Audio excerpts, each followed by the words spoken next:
It's just past 5 p.m. across India and live from New Delhi. You're watching DD India Global. We'll get you top stories from India and the region. I'm Tanvi Taneja. And for news from the rest of the world, I'm joined by my colleague in London, Ollie Barrett. Good afternoon, Ollie. Hello there, Tanvi. It's 12:30 p.m. here in London, 1:30 across Central Europe.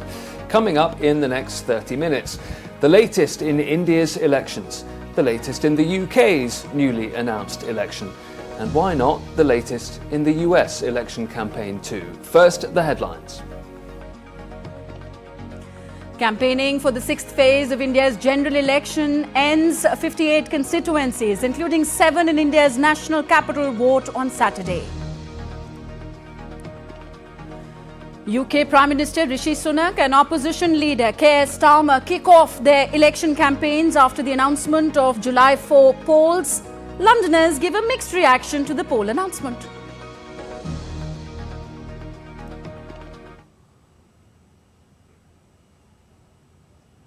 Any of them. So I tell you. And calm in Taiwan's Kinmen after China launches military drills around the island nation in what it said was a punishment for Taipei's separatist acts.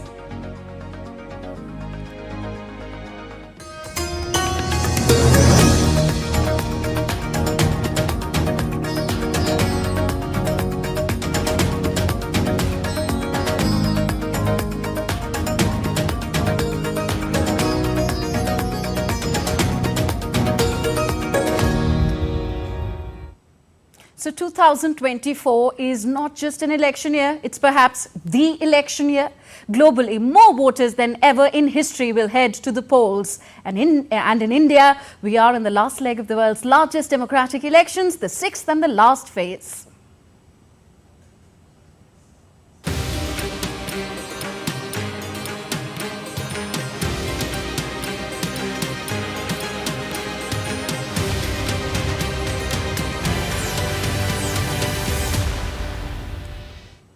So election campaigning for the sixth phase of India's general elections has just concluded. The sixth phase of polling is all set to take place on May 25th in 57 constituencies. The sixth phase will cover 8 states and union territories. In this phase, a total of 889 candidates are in the fray. Polling will also be conducted in Jammu and Kashmir's Anantnag Rajouri Lok Sabha constituency. Last month, the Election Commission of India revised the polling date in the Anantnag Rajouri Lok Sabha seat from May 7th to May 25th due to logistical, communication and natural barriers related to connectivity. Counting of votes for all polls, all phases of polls will be done on June the 4th. With the electoral battle gaining momentum in India's West Bengal, the Tamluk Lok Sabha seat in East Midnapur district awaits a fierce confrontation in the sixth phase of elections on Saturday. All eyes will be on it as the BJP, the TMC and the CPM fight it out in a tough tri-cornered contest. DD India's Shreya Mukherjee sent us this report from Tamluk. As the 2024 elections nears its end, the Tamluk constituency situated in the East Midnapur district awaits a fierce political combat. It's BJP's 61-year-old former Calcutta High Court judge Abhijit Gangopadhyay against TMC's 27-year-old young Turk and head of social media cell Debanshu Bhattacharya. Giving the duo a close fight is CPIM's young leader and lawyer, 30-year-old Shayan Banerjee, in the sixth phase of the polls in May 25. The BJP has pitted retired Justice Gangopadhyay with the hope that his crusade against the alleged teachers' recruitment scam of the TMC will touch chords with the electorates of not just Tamluk but across the state. Whereas the TMC has pinned hope on their trusted young face Debanshu Bhattacharya, who came to prominence with his Khela Hobe battle cry in the 2021 assembly polls. In the same election, TMC Supremo Mamata Banerjee was defeated by the BJP. We want BJP to win and will support Abhijit Gangopadhyay wholeheartedly. TMC did not do anything worthwhile in this area in the last decade. We are also troubled by the TMC syndicate and cut money raj. Abhijit Gangopadhyay made headlines in 2022 for his directions to the CBI to probe the alleged irregularities in the recruitment of teachers by the West Bengal School Service Commission. Along with being lauded for this, he has also been criticized for switching from judiciary to politics.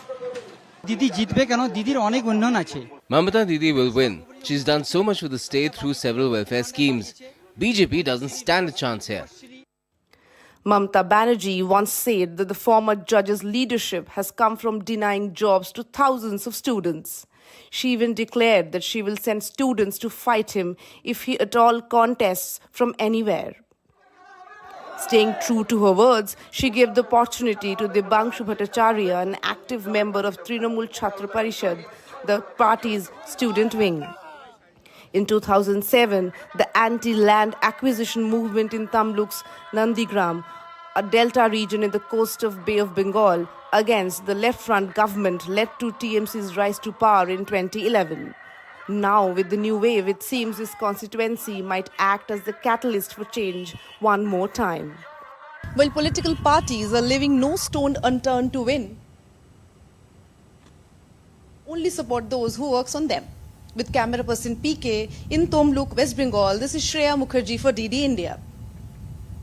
And our Poll Pulse team brings us an exclusive report on the election fever in India's capital, New Delhi, that also goes to polls on Saturday. DD India's Sakal Bhatt tracks the pulse of voters in Delhi, providing an in-depth look at the political landscape of the national capital.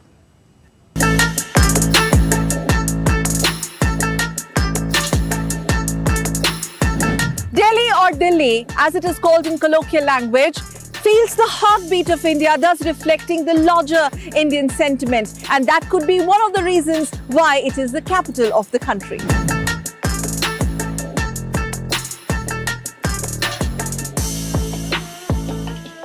Delhi has a legacy. It has been the most important political center since time immemorial and also the capital of various empires.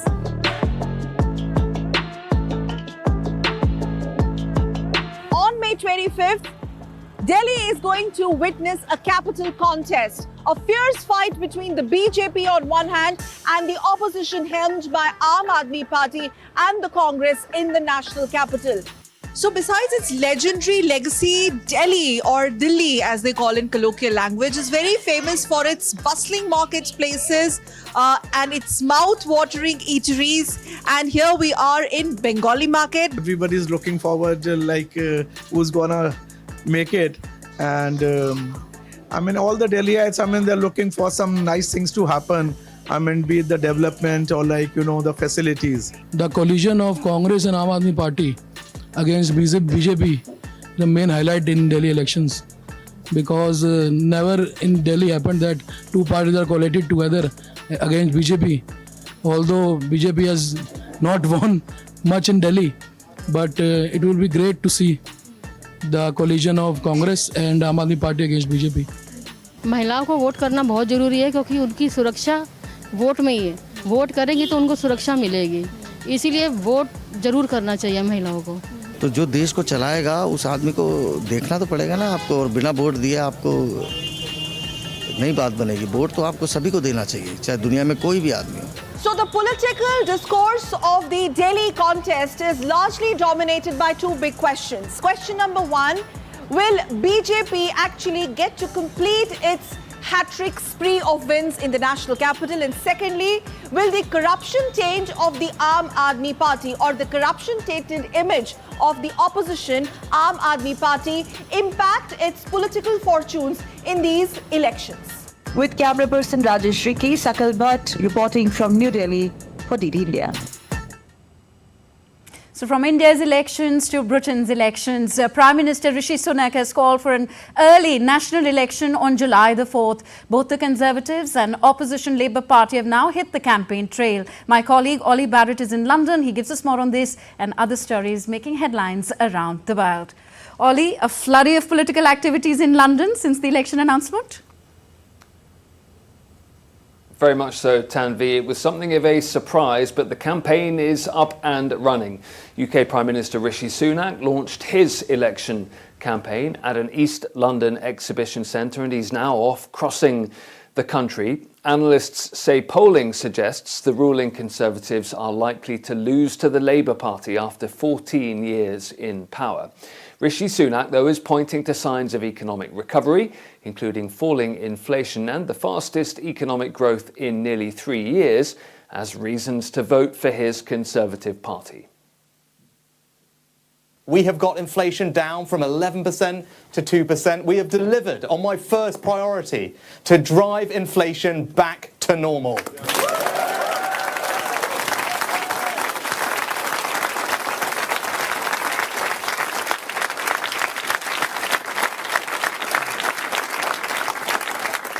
Now, we've shown the country that it is only this Conservative Party that can deliver the economic stability, the foundation of our national success. The economy is growing again, faster than Germany, France and the United States. Wages have been rising faster than prices for 10 months now. The economy has turned a corner. Friends, our plan is working. Keir Starmer, leader of the UK's opposition Labour Party, has also kicked off his election campaign. Addressing supporters at Gillingham Football Club in Kent, Starmer promised that voting for Labour would mean a vote to rebuild the country. If you want change, you have to vote for it. And if you vote Labour, it's a vote to stop the chaos, it's a vote to turn the page, and it's a vote to rebuild our country together. Well, DD India's John Beaver joins us live now from Bristol. And John, just day one of the campaign, but we have a pretty good sense already, don't we, of some of the broad themes and the broad ways in which the two main parties are going to approach it.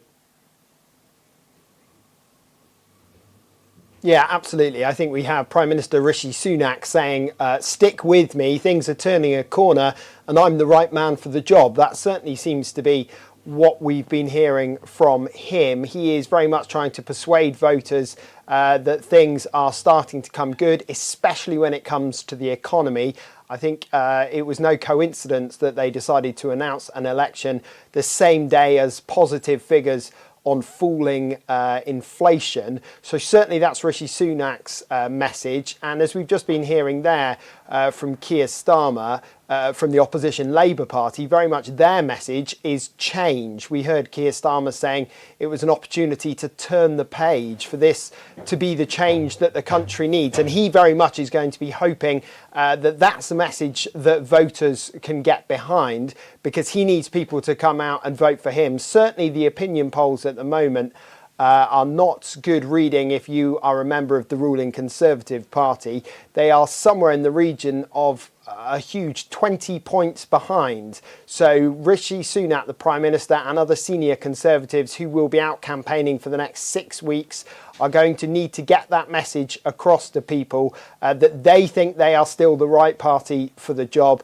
Of course, the other parties are very much going to be hoping that people will vote for them instead. But what we do know is that this is going to dominate life here in the UK for the next 6 weeks, a fairly lengthy election campaign. And certainly, as we've seen today already, people wasting no time crisscrossing the country in order to get that message out to the people who will be voting come July.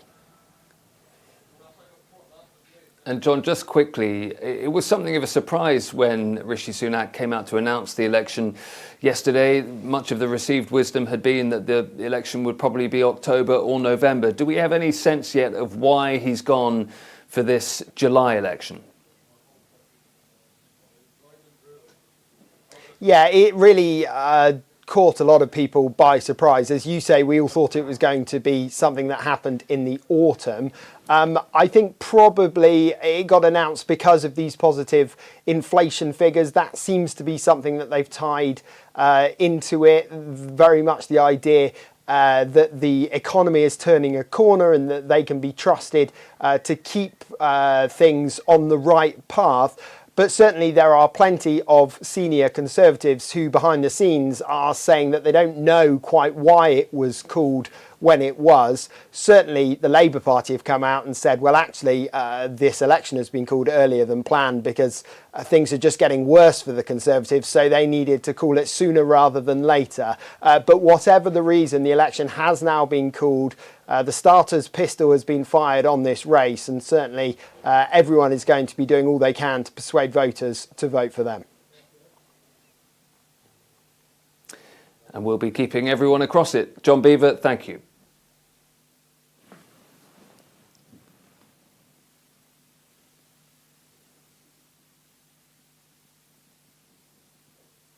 Now, Russian forces have launched over 15 strikes on Ukraine's northeastern city of Kharkiv on Thursday, resulting in the deaths of at least 6 people, with 2 still missing. The Russian attacks caused damage to the railway infrastructure in Kharkiv and its neighbouring areas, injuring at least 11 railway workers. Russian troops have declared that they have control over Andriivka village in the eastern Donetsk region of Ukraine. Earlier, a series of explosions rocked the Russian city of Belgorod. No casualties reported there following a missile alert. Russian defense systems destroyed 35 rockets and 3 drones launched by Ukraine overnight. Well, DD India's Megami Lim joins us live now from Kiev. What's the latest, Megami, that you can bring us from the Kharkiv region?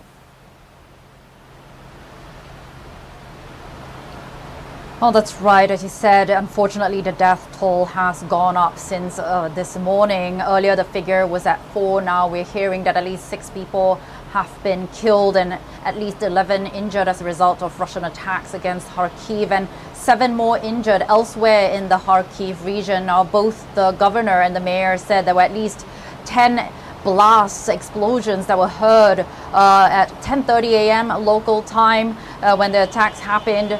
And according to the regional prosecutor's office, Russian forces had used 15 missiles to target Kharkiv and the Kharkiv region. These were S-300 missiles. He said these are surface-to-air long-range missiles that Russian forces have been frequently using, especially against Kharkiv. Recently, President Zelensky said that Russia had already accumulated about 10,000 of these missiles.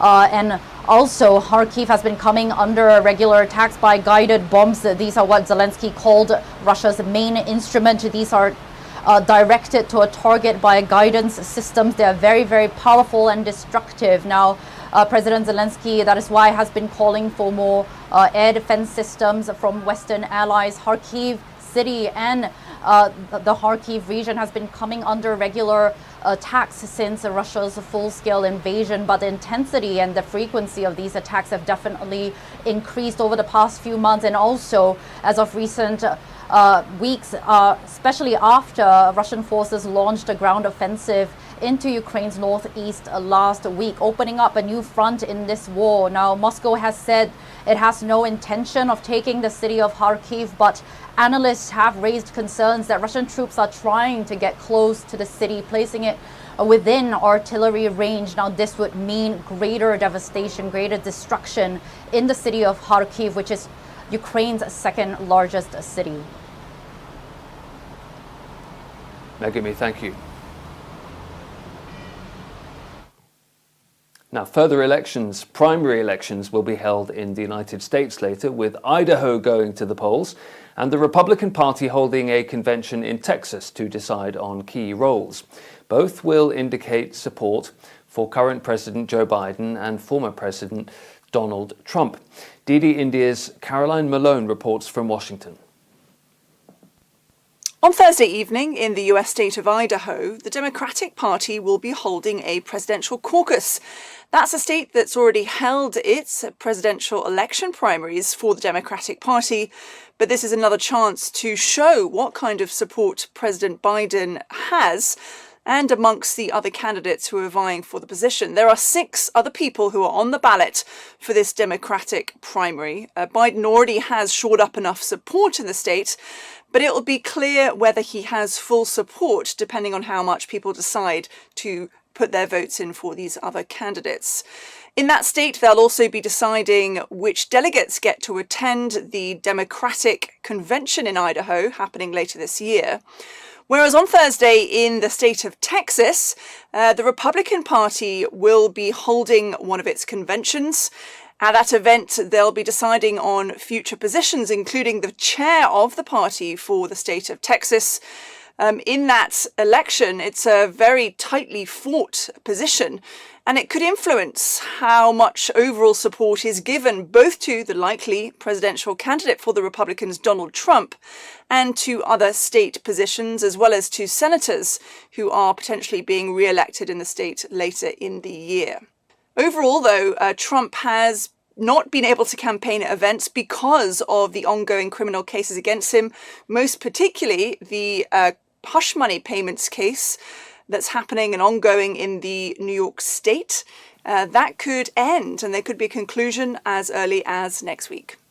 Caroline Malone in Washington for DD India. In one of the largest Princess Diana collection sales since 1997, Julien's Auctions will put more than 150 items from Princess Diana and other royals up for auction on June the 27th in Los Angeles. The auction's top billing this time around is a blue gown that Diana wore for the 1986 Phantom of the Opera premiere. The gown's expected to go for $200,000 to $400,000, setting a new world record.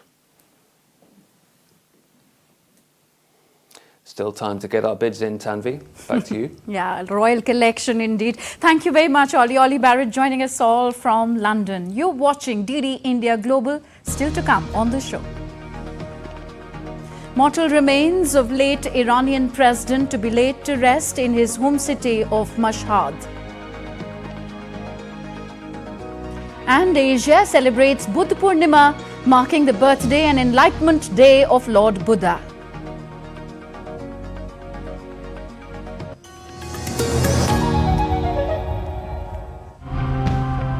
There is enormous power in people's narratives, especially when they tell their own story. We meet some people and communities who tell us how it is done. Anything hazardous to humans is dumped here in North Chennai.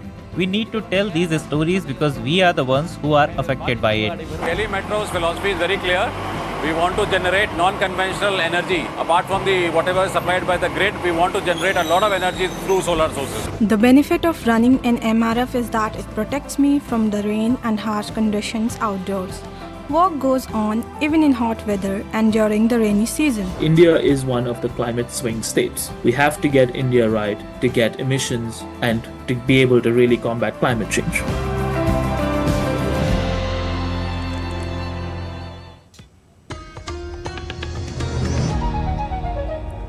Thank you for staying with us. You're watching DD India Global. I am Tanvi Taneja. The mortal remains of late Iranian President Ibrahim Raisi reached his final resting place, Mashhad, on Thursday, together with two other victims of the helicopter crash, ahead of a burial ceremony. Thousands gathered in the Iranian city of Birjan to follow a funeral procession for Raisi. Thursday's ceremonies follow a funeral prayer led by Iran's Supreme Leader Ayatollah Ali Khamenei in Tehran, attended by 40 foreign dignitaries. More from Asia. China's military began 2 days of punishment exercises near Taiwan on Thursday, citing them as a response to perceived separatist actions. China deployed several fighter jets in various regions around Taiwan, including the Taiwan Strait, and conducted simulated attacks on strategic military targets. This move comes shortly after Taiwan's new president, Lai Ching-te, called on Beijing to cease its threats. Later, the island of Kinmen was seen relatively calm. A hospital in Bangkok said that 20 people who were on board the Singapore Airlines flight that hit severe turbulence and was diverted to Bangkok for an emergency landing on Tuesday remained in intensive care. According to the hospital, of the 40 people under treatment, 22 patients have spinal cord injuries, 6 have brain and skull injuries. The oldest patient at the hospital is 83 years old and the youngest a 2-year-old child who suffered a concussion. Buddha Purnima, the 2586th birth anniversary of Gautam Buddha, is being celebrated across Asia today. This day is celebrated by Lord Buddha followers with great grandeur and enthusiasm. Lord Buddha is believed to have attained enlightenment under the Bodhi tree in Bodh Gaya, Bihar on this auspicious day. The Buddhist community in the United Arab Emirates is also celebrating Buddha Purnima. The Mahamevanava Buddhist monastery in Dubai, the oldest one in the UAE, established in 2009, has become a focal point for the country's sizable Buddhist population. So with that, it's a wrap on this edition of DD India Global. Do let us know your thoughts on the news of the day. You can connect with us on our different social media handles at DD India Live, and you can also catch news on the go on our DD India mobile app. So we will be back with more news as it breaks air on DD India. I'm Tanvi Taneja from my entire team in New Delhi. Thank you for watching. Namaskar.